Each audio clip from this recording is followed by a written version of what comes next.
I'm your host, Janine Escalier-Cato, and welcome to Staging the Third Act. I'm really excited today for my guest because I've known him since we were kids, and so I'm excited to show you what he's accomplished in all these years, and I want to share his story because it's a good one. And Eric Lindberg, who is a renowned travel photographer and travel writer, has joined us today. So without further ado, I want to hear all about where he's been, what he's done, and I want you, the viewers, to find out his story as well. So, Eric. Hi, Janine, Hi. and thank you for having me. Thank you for being here. It's great to see you. I mean, you're so busy jaunting off around the world. It's for me to get you here is like, wow, I scored. I know, it was a little scheduling challenge, but we did it. We did it. So good to see you again. You too. I know we went to junior high together, but after that we went to separate high schools, and you kind of went on your way and I went on mine, and then I think around 2000, 2001, I found you on Facebook and saw that you were a writer, and I'm a writer, so you've been instrumental in helping me through some of my writing journey, which has been really nice. But before you tell the viewers about all the awards that you have won as a photographer, and your photography is spectacular, and all the travels and the writing and how all this came about, I want to back up, and I want to know how did you find this calling? I truly believe that what we do in life is who we are. Mm-hmm. So tell us how that happened. I would tend to agree with you and hope that sooner or later we all find our calling. Myself, it came a little later in life. After university, I spent 25 years in the high-tech industry doing sales, marketing, account management. It never spoke to me. It was a way to make money, and I thought that was my goal, to make enough money so I could stop doing that kind of work. About 25 years ago, well, and to back up again a little bit, I've always liked photography. I've always been drawn to beauty in the world. I am a pretty keen observer of my surroundings, so I really resonate with beauty, with interesting things. So I've always liked photography. I got my first camera when I went away to a semester in Italy back in the early 70s. And I've always been taking photos off and on since then, and I've always been a pretty good writer. Writing and reading were of strong interest to me. I remember that from junior high. Yeah. We both were. We were, yes. But I got sidetracked in my career and went into high tech. The money was good and it came pretty easy, but it never really spoke to me. And I just kept doing it so I could live for my vacations and my time off so I could travel. Well, about 25 years ago, I took a class in how to become a travel writer. It was a weekend class. And the instructor and her husband, they invited me to come and join their travel writers critique group, which meant once a month. So that woman was instrumental in bringing me into the world of travel writing. Teach me how to pitch stories and how to deal with editors, and so I had good luck from the beginning. Wow, that was only 25 years ago. Yeah. So although I've always liked photography and writing, I really cranked into this 25 years ago. That's amazing. I thought you were doing this for 40 years. Yeah, no. And my very first story was a story on the sacred ghats of Varanasi in India, a story in photos. And it ended up running in about 14 or 15 of the major travel sections of newspapers all around the U.S. and Canada right off the bat. So I thought, I'm onto something here. My fellow travel writer group participants were astonished and a little envious that I had such, I was in Dallas Morning News and St. Louis and Los Angeles and Seattle. So yeah, so I figured you're onto something here. Your first gate out. Boom. Yep. It was... I'm so jealous. I've been doing this for 40, 30 years in my own writing. Janine, I scratch my head and kind of kick myself. Why didn't I start this earlier? But as I know, one of your mantras is, it's never too late. I've heard that from you before. So I went in full speed ahead. Within about 3 years, I applied for and become eligible to join the Society of American Travel Writers, which is North America's premier travel journalist association.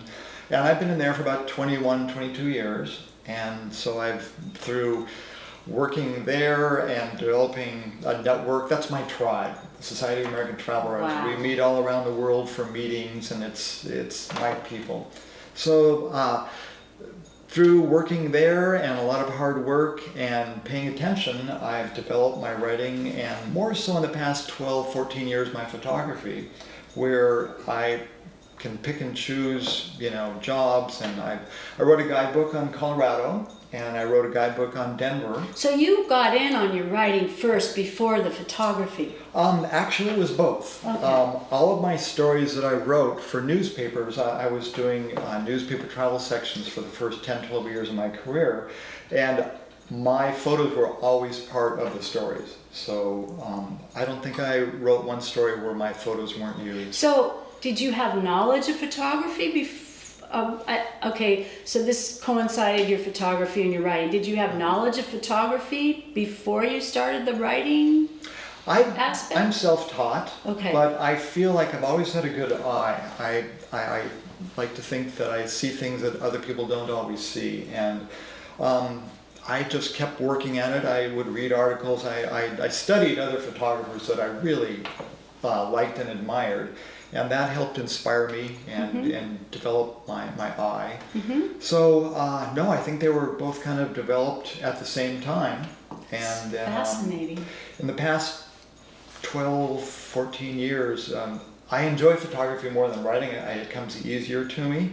I love a good, well-written, well-crafted story, but the photography is where I really resonate. So in the past about a decade and a half, I've just begun shooting for small and medium-sized destinations, cities, regions, counties, Canadian provinces, national parks. I shoot for adventure travel companies, small ship expedition companies. I have never heard of anyone who started and just had an instant pathway to many choices. It just opened up. Wow. And I have I think I can work well with people and network and look for opportunities and leave a good reputation behind me and a good trail of solid work where Absolutely. I've really worked hard for people, and it's paid off. So Wow. in my little niche, I'm pretty Wow. well known in my little world, and it helps when people know your Before we reputation. get to your awards, I wanted to ask you, okay, so you've been at this for 25 years. And I've seen your photos, they're just awe-inspiring, they're spectacular, they're very emotional, they bring the viewer into the culture. Your photos capture every little nuance of wrinkle and passion and feeling into the people of that culture. So I want to know, how have those photos and being around those cultures changed you as a person? Even when I was a little kid, or younger, you may remember this from junior high, I've always been a pretty sensitive person, sensitive to my surroundings, sensitive to other people, to their feelings, to being respectful of them. I think those qualities have helped me in photographing people and cultures. But through my photography, I feel like I've even gained a deeper respect for people and a consideration for them when I'm photographing them, when I'm approaching them. I think what else has changed is that I've become more watchful and observant. I've always been pretty strong in those areas, but anymore when I go into a location or a culture, or I'm out shooting for the day, especially in a new place, but even in a familiar place, I'll just start looking and observing before I take out my cameras and see what's going on, what's the light doing, what are the people doing, is anyone noticing me?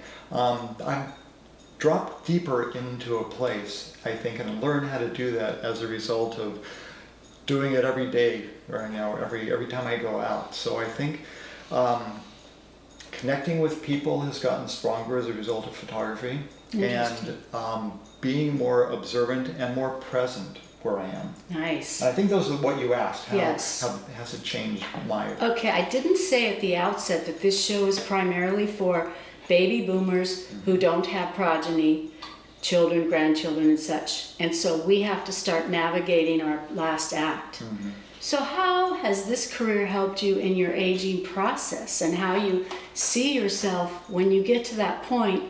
Because most of us who have children and grandchildren, we leave our legacy in them. We know that we're going to pass on who we are and what we want to leave in terms of how we've lived our lives into them. How are you going to do that through your work? You got about 3 questions in there. Which one do I start with first? Just take your time. Yes, I don't have children, and that was probably mostly a conscious decision. I didn't have the right person to have children with, and I never had a strong desire to. I love kids, but my life would have been very different if I had children, because I would have been devoted to them definitely for the first 18 years, and then beyond that, being a good dad. Not having had kids has allowed me to have the freedom to choose what and when and where, and I've moved and lived in different places. I've quit jobs, especially back in my high-tech days, so I could go travel for a few months at a time, because that was more my passion than the jobs that were earning me a living. So I don't have that legacy to leave to children, and that's fine with me. I'm good with it. I do have a couple of granddaughters, so that I get to be with through my relationship, and that's wonderful. Yes. Legacy-wise, I think my photos will continue to live in publications and in books, and as I get older, I'm still young, but when I do get old, there may be other books. That's right, you are young. Exactly. We're only as young as we feel. That's right. And so I can see doing some books of my photography. Nice. You've already done books. Yeah. One goal of mine is to have I'd like to have a major show here up in Nevada County at the Nice. Performing Arts Center. So that's something down the road. I haven't approached them yet, but I would like to have a major. They have a beautiful new Performing Arts Center and a gallery area. So super. That's on my list of to-do things. Yeah. So talk about, you become entrenched in your career, and then talk about some really big gigs that you've done and your awards and things that you've been awarded for. I've photographed. Well, I've written for and photographed. My client list is I keep track of it, about 5 pages long, single space. So one photo gig that I really enjoyed was I worked for Quark Expeditions. They do polar expeditions by ship. Wow. They hired me to photograph their a new ship on a 3-week Antarctica expedition. So they paid my way and they paid me, and my job was to photograph the ship, the people, the landscapes, the animals. So that was a great gig. That was one that still stands out. And coincidentally, I'm planning my second trip back to Antarctica, maybe for this winter. Wow. I love it there. Wow. Yeah. So I think one of my proudest moments was that first article I ever got published on the gods of Varanasi, the sacred gods of Varanasi. That was a big one. I sent a copy home to my mom.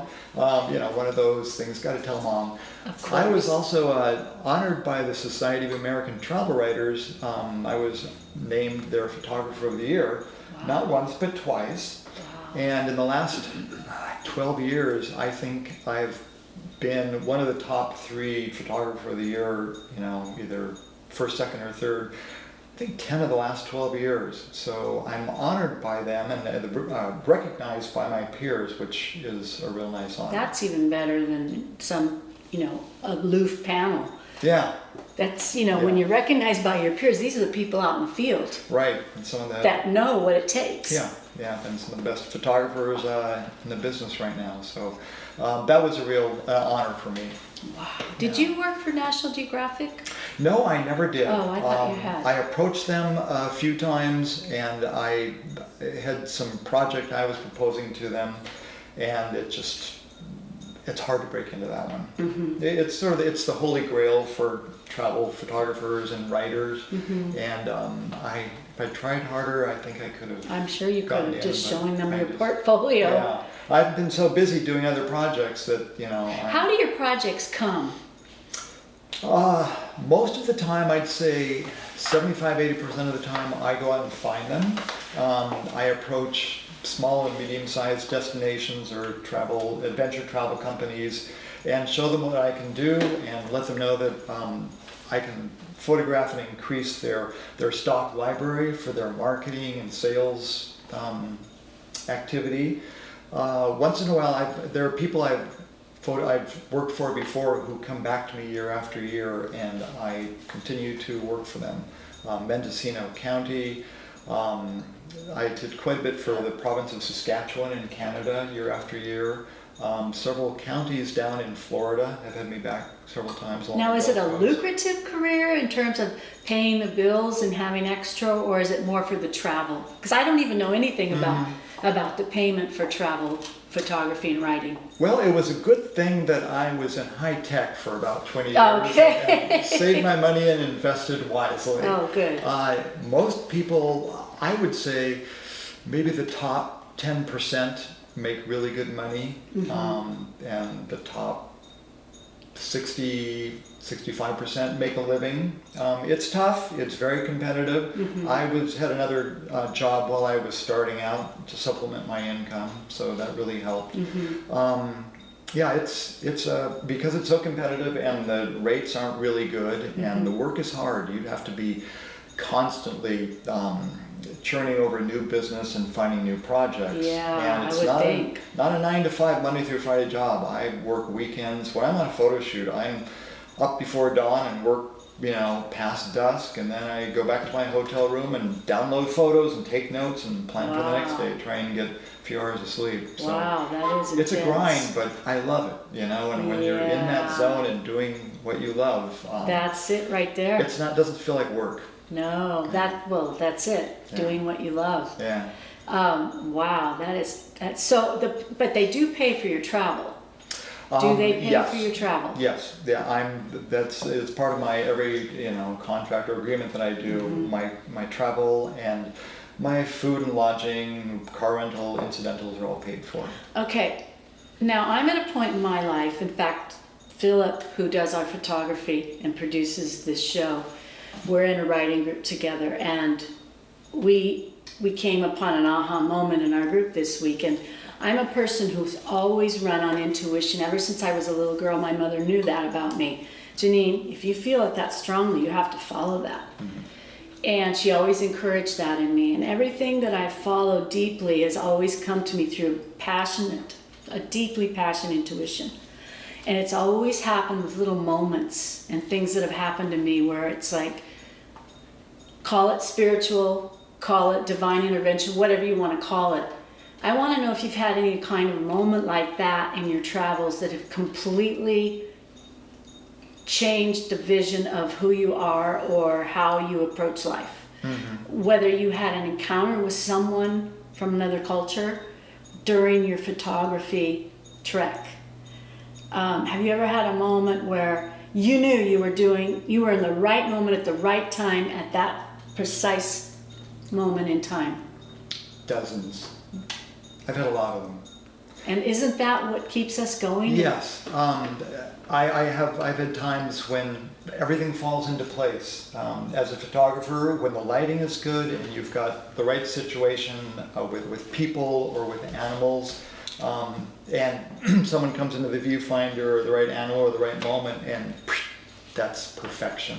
Yes. I think also with encounters with people, when I start hearing people's stories and I stop and talk with them before I ask if I can photograph them, and I see their humanness. I see the similarities between someone from another culture and myself. And I feel like a connection, and they warm up to me, and pretty soon we're smiling and we're sharing stories. Exactly. And at that point, the photography becomes easy because I've established a connection, a bond with them. And then you can see it in the picture. Yeah. You can see their joy or their laughter or whatever moment you just shared.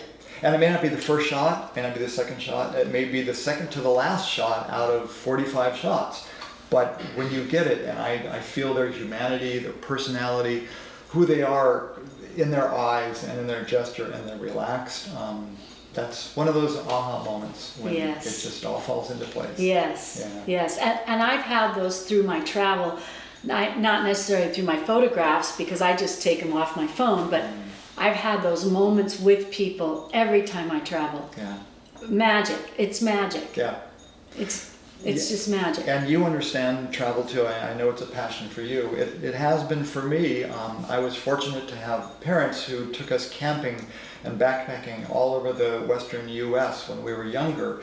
And nice. I got the travel bug. And by the time I was 24, I'd been in every state but Alaska. Wow. And I just kept going. I made Alaska about 5 years later. I've been up there 10 times now. I love Alaska, one of my favorite states. But that's the urge for travel that I had, starting out in my late teens and early 20s. Wow. And then I went to Mexico, and after that, rest of the world. A semester in Italy, and then the world opened up big time. I think also, you talk about aha moments. Going to Europe for my semester in Italy, when I got off that plane and started going through Europe, that was an eye-opener too. I remember sitting in little Italian cafes at railroad stations with a cappuccino and a little pastry. Sure. With a bunch of Italians early morning and thinking, I'm here. This ain't Kansas anymore, Dorothy. And it was an eye-opener. I was in a train station in Italy with Risa, my girlfriend. We were 19. And I had my bag, and I'm sleeping on my bag that had my passport and everything. All of a sudden, I heard the rustling of the plastic bag. I had shoes tied to it. And some guy stole it right out from under my head. He's running down the train station, and I jumped up and screamed, and all these Italian soldiers saw him. And I'm running, and I have like 10 soldiers behind me running after him, and I'm going, he's got my bag. So they took out after him, and he went down the stairs and fell, and they picked him up, and they're like shaking him, and he goes, I just wanted cigarettes, I just wanted cigarettes. And they grabbed the bag from him, and he ran off, and I took them all to breakfast. I took all 10 of them to breakfast. And my passport, my wallet, everything was in that bag. And you guys, I love you. And they were these short little soldiers, but they were wonderful. Yeah. They just took out after him. I love Italy. These are the stories that make for a rich travel experience, aren't they? Especially when good things or bad things turn good. Yeah. I just screamed, help!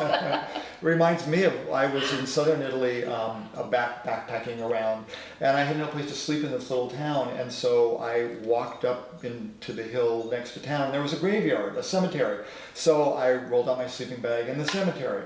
Early the next morning, something was prodding my foot, and I look up, and there's this policeman with an old rifle pointed at me, and he's prodding my foot. My Italian was very bad at the time, so he motioned to me, come on down to the station. I came down to the station, told the story. Before you know it, we're all having coffee and pastries together and laughing, and they said, have a good trip. So those things will never happen if we don't get out there. I was locked in a Mexican cemetery with one of the gals I'm going to Oaxaca with. Mm-hmm. We were locked in a Mexican cemetery, and the policeman came up in his little scooter, put, and he pointed to the sign above us. We're behind bars, and it's at night. We're locked in the cemetery, and he points to the sign, closed at 6 p.m., and we didn't even see the sign. And he's like, gringas, and he gets his keys, his skeleton keys. He's on this little scooter, unlocking it with his skeleton keys. Get out of here. Like, come on, get out of here. It was so funny.